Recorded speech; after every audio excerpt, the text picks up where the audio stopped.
થાય ત્યાં સુધી આ મન કદી ઠરાયો નથી વાલા. આ તો એવી પુણ્ય પ્રાપ્ત કરીએ છે બાપ, હે, જે આપણે વાતો હોપડી હતી, જે આપણે કદી જોયું નતું બાપ. આપણે ખાલી વાતો કરતા હતા કે ભાઈ કૃષ્ણ ભગવાન જયારે દુર્વાસા ગુરુને લેવા માટે ગયા ત્યારે દુર્વાસા ઋષિએ કીધું કે કૃષ્ણ હું તારા ઘેર તો આવું ખરો, પણ કે આ રથના ઘોડા છોડી મૂક અને તું ને તારી પત્ની બે કે આ રથ કોદે જોડી અને કે મને ઘેર લઈ જાય તો કે હું તારા ઘેર આવું. દુર્વાસા મહાન ક્રોધી હતા. સંતની ઉપમા હતી, જેના આપણે ક્રોધ તો બાપ સ્વભાવના લક્ષણોથી આપણે કહીએ, પણ જેના ભીતરની અંદર નિર્મળતા હતી, જે કુરુપદની પ્રાપ્તિ કરી હતી કે તમે બે રથ જોડી અને મને કે તારા દ્વારે લઈ જાય તો કે હું આવું, નકા આવું નહીં. કૃષ્ણ પરમાત્મા એ સહેજ લવલેશ વાર નથી કરી બાપ. અને રૂક્ષ્મણીને કીધું કે રૂક્ષ્મણી ગુરુદેવને ઘેર લઈ જવાના છે અને ગુરુદેવે આજ્ઞા કરી છે કે રથના ઘોડા છોડી અને આ રથનું દૂષનું કે તમારા કોદ ઉપર ઝીલી અને તમે ઘેર લઈ જાઓ તો કે તૈયાર છું. જેનો એક મતો હતો આપણે તો નાહી જાય હમણાં કહતો, હે ઓહો આ ગુરુને આવું હોય તો આવું ને તેલ પીવા છે કે આ ગુરુ તો એવું જ લાશ કે હે. અરે બાપ એ તો ગુરુએ આજ્ઞા કરી હતી અને આ તો વગર આજ્ઞાએ હું જેનું કોઈ વર્ણન ના કરી શકું, મારું મુખ પણ લાયક નથી બાપ. એ કક્ષાનું હું પામ્યો નથી. આજે જે સ્થિતિમાં અમે છીએ, જો તમે અમને બેહાડ્યા છે એ પણ સદગુરુની દયા છે, એ સદગુરુની કૃપા છે તો અહીંયા બેઠા છીએ બાપ. આ તો ઘઉં અસર ચીલ પાણી પી જાય. આ તો દહીં અમુક વખતે પેલા રાજકારણમાં કઈ પાર્ટીનું જોર ચાલે છે કે ભાજપનું ચાલે છે તો કે ટિકિટ લઈ લો, એમાં ગોડા ગેલા ગમે તે કોણા કુબરા બુબરાની આવી જાય ને આવી જ જાય, જેમ કે વાયરો એક જ બાજુ હેઠતો હોય.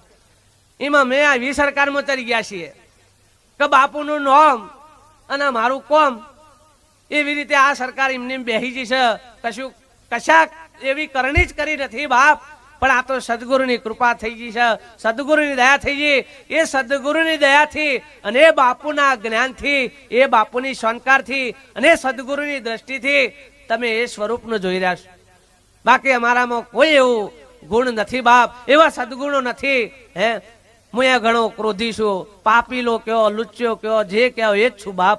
હે કોઈ સદગુણો મારામ નથી, પણ એ સદગુરુની દયા છે, એ સદગુરુની કૃપા થઈ અને એ સદગુરુએ પોતે સર્વસ્વ આ સુપીશવાલા કાર્યભાર, હે અને એ કાર્યભાર આપ જેવા સંતો મહાપુરુષો સંતોની કૃપાથી, સદગુરુની દયાથી આ બધું જે કરીએ છીએ વાલા થઈ રહ્યું છે બાપ.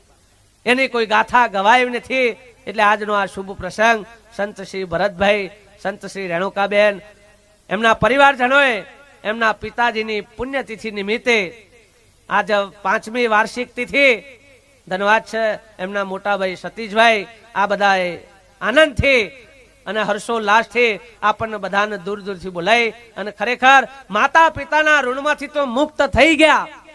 જેને સદગુરુનું સાનિધ્ય સ્વીકાર્યું એ માતા પિતાના ઋણમાંથી તો મુક્ત થઈ ગયા છે વાલા. અને આવું કંઈક કરી અને સદગુરુના ઋણમાંથી પણ છૂટી જવાના છે, જેને આવી ઉત્તમ કરણીઓ કરી. એટલે કીધું કે જનેતા મૈયા જન્મજે, ભક્ત દાતાર કાતો શોર, નહીતર રેજે માં વાંજણી, મત ગુમાવ શરીર કો નૂર. જનેતા બિચારી ક્યાં કરે, જેને પથ્થર પડ્યા પેટ, એક પથ્થર કો ચંદન ચરે અને દૂસરા લાખ અનેક. ધનવાદ છે એ માત પિતાને ધનવાદ છે. અલે શંકર ને ગણપતિ ની વાતો તો હોભરી છે ખાલી, ગણપતિ શંકર તો જોયા નતા. હે પણ આજે પોતાની નજર સમક્ષ, આપણી દ્રષ્ટિ સમક્ષ, જેને પોતાના ગુરુ અને માતા પિતાને વચમાં પેલા એ કરી અને જેને પોતાને ભાઈઓએ પ્રદક્ષિણા કરી, માતાના ફરત પ્રદક્ષિણા કરી, હે એ આપણા નજર સમક્ષ નિહારીશ વાલા. આ કઈ દ્રષ્ટિ? તો આ સદગુરુની જ્ઞાન દ્રષ્ટિ થઈ તાને આ અવસર મળ્યો, નહીતર કદી મળ્યો.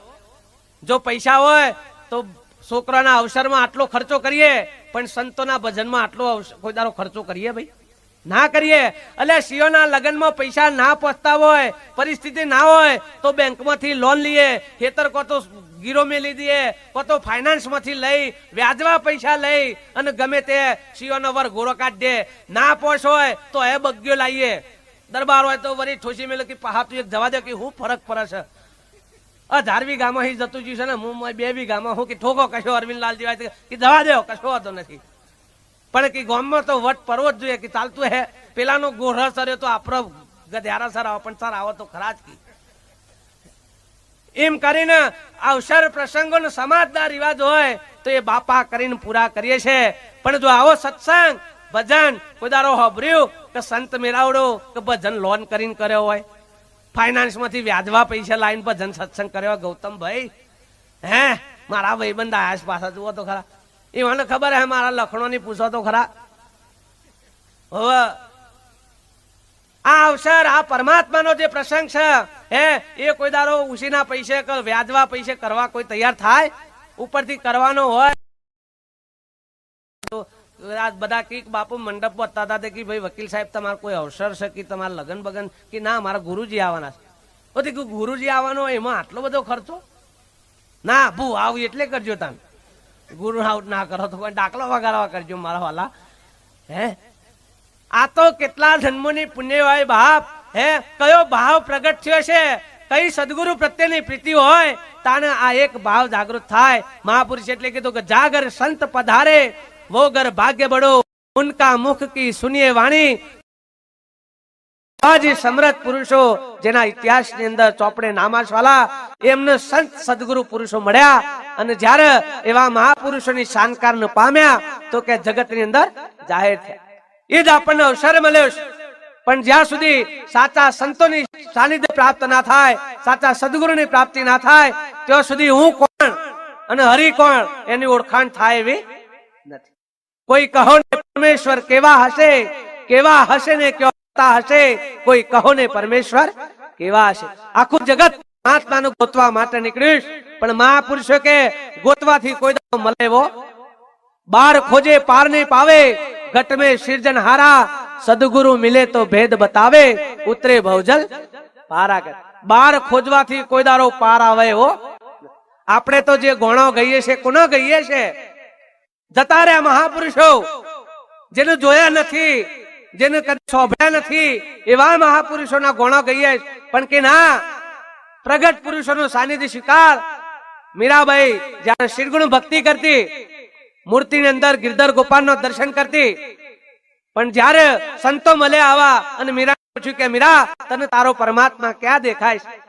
એટલે મીરા કે મને મૂર્તિ સિવાય મને મારો બીજો ભગવાન ક્યાં દેખાતો? આપણે બધા ભક્તિ કરીએ છીએ, કોઈ કે અમે આ ધર્મ પાડીએ છીએ, કોઈ કે અમે આ સંપ્રદાયમાં છીએ, કોઈ કે અમે ભગવાનનું માનીએ છીએ, પેલો કે હું રામનું માનું છું, પેલો કે હું કૃષ્ણનું માનું, પેલા કે અમે અંબાજીનું માનીએ, પેલો કે અમે દશામાનું માનીએ, દશામા વાળો કે અમે અંબાબા ના માનીએ, અંબામા વાળો કે અમે દશામાન ના માનીએ, રોમ વાળા કે અમે કૃષ્ણ ના માનીએ. આ ડખા જુઓ તો ખરા. અરે આખા વિશ્વનો માલિક એક, કીધું તો ખરું સબકા માલિક એક. પણ જો મંદિર જોયું અને કે આ તો અંબા માતા છે કે તમારા કોમના અમાર તો હમણાં દશામાનું વ્રત ચાલે છે એટલે દશામાની મૂર્તિ મળી જાય તો કે આપણે દર્શન કરીએ. હું તો કે બીજા શું કરતી? ઓ બાપ, બધા માટીના લોયા જ છે, બીજું કોઈ છે? એક દાડો ઇન્દ્ર પૃથ્વી ઉપર ઉતરી આયા ને કે હારું જવા તો દે, પૃથ્વી પર શું ચાલે છે? ત્યાં મતનગર જેવી સિટીમાં ઉતરી પડ્યા. અમારી મતનગર જેવી સિટીમાં ઉતર્યા પછી હેઠતા નેકર્યા ને તમે જુઓ તો હોય તો કે હોય તો કીડિયારું ઉભરાઈ શકે, આ તો બધા માણસ છે કે જાનવર છે કે? એમ કરતા કરતા બજારમાં થઈને નેકર્યા અને કચરાભાઈ જેવા મારા કુંભાર તે તમે જુઓ તો એકન બધી માટીની મૂર્તિઓ બનીને બેઠેલો વેચવા માટે. અને ઇન્દ્રએ તોકન જઈને જોયું તો શંકર, બ્રહ્મા, વિષ્ણુ આ બધાની મૂર્તિઓ. ઓહો કે દેવોના કે સ્વર્ગના દેવો તો કે હોય પૃથ્વી ઉપર વેચાય છે કે? તો જઈને પૂછ્યું કિંમત શું છે? તો કે 10 રૂપિયા. ઓ તારી કે આ શંકર ને તો ફોકા મારે છે કે, અને હોય તો કે 10 રૂપિયા કેવો આનો વેચ પડે છે. એટલે પેલા ઇન્દ્ર ને એમ થયું કે ઓહો કે હારો આની કોઈ કિંમત જ નહીં, તો કે મોટામાં મોટા દેવ ગણાય છે કે ભાઈ આપણે માના કેટલા કે 10 રૂપિયા, કે વિષ્ણુ ના કે 10